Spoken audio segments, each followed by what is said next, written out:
Boil eggs, breaking down the phrase. Hello, dear learners. Today, we are going to explore the simple yet commonly used English phrase, boil eggs.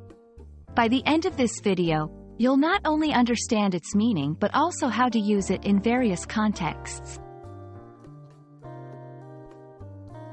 To start, let's break down the phrase. The first word is boil. In general, to boil something means to cook it by immersing it in hot, bubbling water. When water is boiling, it has reached a temperature where it starts producing bubbles, and steam is often visible. The next word in the phrase is eggs. Eggs are oval or round objects produced by female birds, reptiles, and some other animals. They often contain a yolk and a white part, both of which are surrounded by a shell.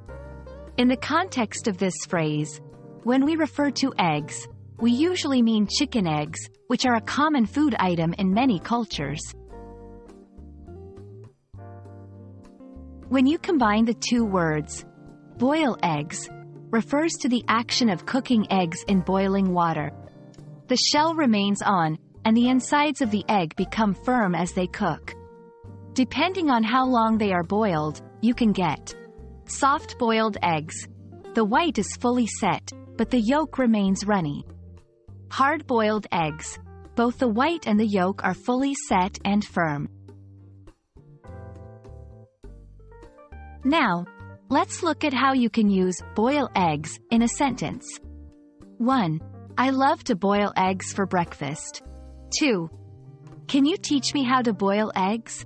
3. She forgot to boil eggs, so we had toast instead.